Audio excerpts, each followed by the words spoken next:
Pandya store சீரியலில் today எபிசோடில் நம்ம கோமதி இருந்துட்டு வீட்டை விட்டு வெளியே போகிறேன்னு சொல்லிட்டு வீட்டோட மொத்த பொறுப்பும் பிரித்து விட்டுட்டு அவங்க பாட்டு கிளம்புறதா சொல்கிறாங்க. அம்மா நீ விளையாடிட்டு தானே இருக்க, என்னம்மா நீ பேச்சு பேசிகிட்டு இருக்கீங்க, எங்களுக்கு ரொம்ப பயமாக இருக்குது அப்படின்னு சொல்லிட்டு சரவணனும் கதிரும் ஒரு பக்கம் ரொம்பவே பயந்து போயிட்டுருக்காங்க. அண்ணன் டே கதிர், நீ எதுக்காகடா அம்மா கிட்ட போயிட்டு கெஞ்சிக்கிட்டு இருக்க? அம்மாவுக்கு யாரை தெரியும், எப்படி இருந்தாலையும் இந்த பக்கத்தில் இருக்கிற முக்கு கிட்ட போயிட்டு திரும்பவும் இங்கே வரத்தான் போதும், அதுக்காக நீங்கள் ஏன்டா அம்மா கிட்ட போயிட்டு கெஞ்சிக்கிட்டு இருக்க அப்படின்ற மாதிரி சொல்லிட்டு இருக்காங்க. அதுக்கு அடுத்ததாக நம்ம கோமதி இருந்துட்டு தோளுக்கு மேலே வளர்ந்துட்டு கல்யாணம் ஆயிடுச்சுன்னா நான் பார்க்க மாட்டேன், அடிச்சுன்னா வச்சுக்கோயேன் அவ்வளோதான் அப்படின்ற மாதிரி கோமதி வந்து சொல்லிட்டு இருக்காங்க. வாயை வச்சுட்டு சும்மா தான் இருங்களேன், ஏதாவது ஒன்று பேச வேண்டியது, வாங்கி கட்டிக்க வேண்டியது, உங்களுக்கெல்லாம் வேறு வேலையே இல்லையா, அமைதியாக தான் இருங்களேன் அப்படின்னு சொல்லிட்டு நம்ம மீனை ஒரு பக்கம் திட்டிகிட்டு இருக்காங்க. அதுக்கு அடுத்து தான் வந்து பார்த்தீங்களாத்த உங்கள் பொண்ணுக்கு எப்போ பாரு ஏதாவது ஒரு நாடகம் போட்டுக்கிட்டே இருக்கணும், இப்போ வீட்டை விட்டு வெளியே போகிறோன்னு சொல்லிட்டு எல்லாரையும் எவ்வளோ தூரம் கஷ்டப்படுத்திட்டு இருக்கான்னு பாருங்கள். கோமதி என்னடி இதெல்லாம், உங்கள் அம்மா உனக்காக இந்த வீட்டுக்கு வந்திருக்கடி, நீ வீட்டை விட்டு வெளியே போகிறதா சொல்ல, நீ வீட்டை விட்டு வெளியே போனேன்னா எனக்குன்னு யார் இருக்காங்க அப்படின்ற மாதிரி சொல்லிக்கிட்டு இருக்காங்க. இங்கே பாருங்கள், உங்கள் பேர பிள்ளைங்களாம் இங்கே தான் இருக்காங்க, அதனால் நீங்கள் எதை பற்றியும் கவலைப்பட தேவையில்லை, அவங்களே உங்களை நல்லபடியாக பார்த்துப்பாங்க, சந்தோஷமாக இருமா, என்ன ஆளை விடுங்கம்மா, இவங்களுக்கு எல்லாருக்கும் ஆக்கி கொட்டுறதுக்காக தான் நான் அந்த வீட்டில் இருந்து இங்கே வந்து நான் அன்றைக்கி மயக்கம் போட்டு கீழே விழுந்த போது கூட என்னை நடிக்கிறேன்னு சொல்லிட்டு போகிறாருமா, இந்த வீட்டில் நான் எப்படிமா இருக்க முடியும், என்னாலலாம் இருக்கவே முடியாது அப்படின்னு சொல்லிட்டு கோமதி வந்து சொல்லிக்கிட்டு இருக்காங்க. நான் நாடகம் போகிறேன்னு நிற்கிறாரு, இவர் தானே சொல்லிக்கிட்டு இருக்காரு, அன்னைக்கு மயக்கம் போட்டு கீழே விழுந்த போது கூட நாடகம் போட்டுட்ருக்கான்னு சொல்லிட்டு அவரு பாட்டு கிளம்பி போயிட்டாரு.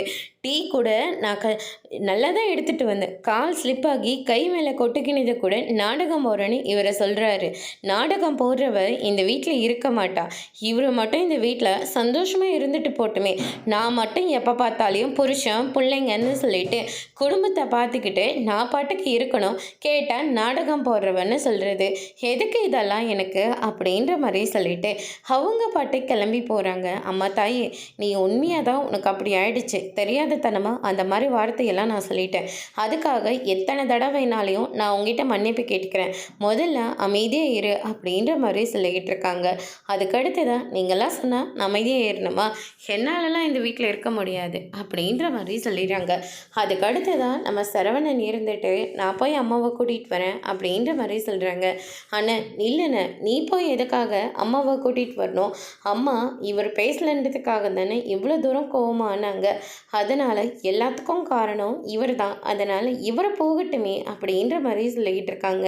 அதுக்கடுத்ததாக பாண்டியன் இருந்துட்டு அவள் எங்கே போயிட போகிறா, அவள் திரும்ப வீட்டுக்கு வந்துடுவா, அவளுக்கு யாரை தெரியும் அப்படின்ற மாதிரி சொல்லிக்கிட்டு இருக்காங்க. செந்தில் இருந்துட்டு அவர் எதுக்காக போகணும், வேணா நான் போய் பார்த்துட்டு வரேன், நான் சொல்கிறத தான் யாரும் நம்ப மாட்டேங்கிறீங்க, அம்மா எப்படி இந்த முக்கு கிட்ட போயிட்டு திரும்ப வரதான் போகிறாங்க, ஏங்க பேசாமல் இருங்க, நானும் அப்போவே பேசியிருக்கணும், பேசாமல் விட்டதான் ரொம்ப பெரிய தப்பாக போயிடுச்சு, அத்தை எவ்வளோ ஃபீல் பண்ணி சொல்லிக்கிட்டு போகிறாங்க, மறுபடியும் சொன்ன வார்த்தையே சொல்லிக்கிட்டு இருக்கீங்க, என்ன உங்களுக்கு பைத்தியம் பிடிச்சிருச்சா, அமைதியே இருக்கிற வழியை பாருங்க அப்படின்ற மாதிரி மீனா இருந்துட்டு செந்தில பிடிச்சி பயங்கரமாக திட்டிகிட்டு இருக்காங்க. பாண்டியன் இருந்துட்டு அத்தை போய் இவ்வளோ நேரம் ஆகுது, அதனால் மாமா நீங்கள் போய் பார்த்துட்டு வாங்க அப்படின்ற மாதிரி சொல்லிடுறாங்க. பாண்டியன் இருந்துட்டு சரி நான் போய் பார்த்துட்டு வரேன்னு சொல்லிட்டு கோமதியோட பின்னாடியே போயிட்டுருக்காங்க. அடியே நில்லடி அப்படின்ற மாதிரி சொல்கிறாங்க. ரோட்டில் போகிறவங்க வரவங்களாம் பார்த்துக்கிட்டே இருக்காங்க. வாடி போகலாம் அப்படின்ற மாதிரி கூப்பிட்றாங்க. எங்கே கூப்பிட்றீங்க, நம்ம வீட்டுக்கு போகலாம், நம்ம வீடு இல்லை, அது உங்களுடைய வீடு, அந்த வீட்டில் நான் இருந்து உங்கள் எல்லாருக்கும் வடித்து கொட்டின வரைக்கும் போதும், இதுக்கு மேலே அந்த வீட்டில் நான் இருக்க தயாராக இல்லை, ஆளை விடுங்க அப்படின்ற மாதிரி சொல்கிறாங்க. உனக்கெல்லாம் என்ன தாண்டி பிரச்சனை, ஏண்டி இப்படியெல்லாம் நடந்துக்கிற, முதல்ல வீட்டுக்கு வாடி அப்படின்ற மாதிரி சொல்கிறாங்க.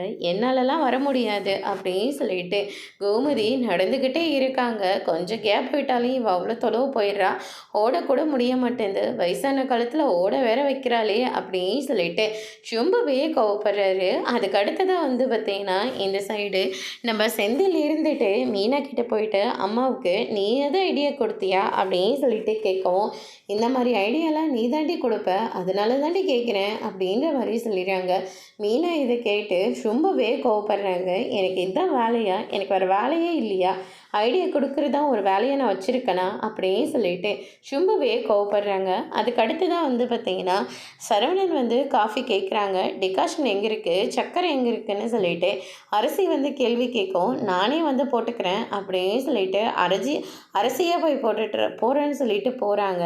அதுக்கு அடுத்து தான் அம்மா இல்லைன்னு இந்த வீடு இப்படி ஆயிடுச்சு ரொம்பவே வருத்தத்தோடு இருக்காங்க அரசி எல்லாருமே. அதுக்கு அடுத்ததா பாண்டியன் இருந்துட்டு கோமதியோட பின்னாடியே போயிட்டுருக்காங்க. எனக்கு யாரும் இல்லை, போகிறதுக்கு இடம் இல்லைன்னு சொல்லிட்டு தானே எல்லாரும் நினச்சிக்கிட்டு இருக்கீங்க. எனக்குன்னு இடம் இல்லாமல் இருக்கலாம், ஆளுங்க யாரையும் தெரியாமல் இருக்கலாம். அதுக்காக நான் மறுபடியும் அந்த வீட்டுக்கு வந்து நிற்கலாம் போகிறது கிடையாது அப்படின்ற மாதிரி சொல்லிட்டு ஒரு இளநீ கடிக்க போகிறாங்க. இளநியை வாங்குறாங்க. 40 ரூபா அப்படின்ற மாதிரி சொல்கிறாங்க. கூடு குறைச்சலெல்லாம் இல்லையா?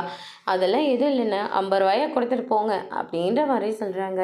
இளநீ குடிச்சிட்டு திரும்ப உங்ககிட்ட காசு வாங்கினதுனால திரும்ப வீட்டுக்கு வரவங்களாம் எதிர்பார்க்காதீங்க அப்படின்ற மாதிரி சொல்லிடுறாங்க. அதோட இன்னைக்கான எபிசோட் முடிச்சிருக்காங்க. இனி பாண்டியன் ஸ்டோரில் அடுத்தடுத்து என்னெல்லாம் நடக்க போகுதுன்றதை வெயிட் பண்ணி பார்க்கலாம். தேங்க்யூ.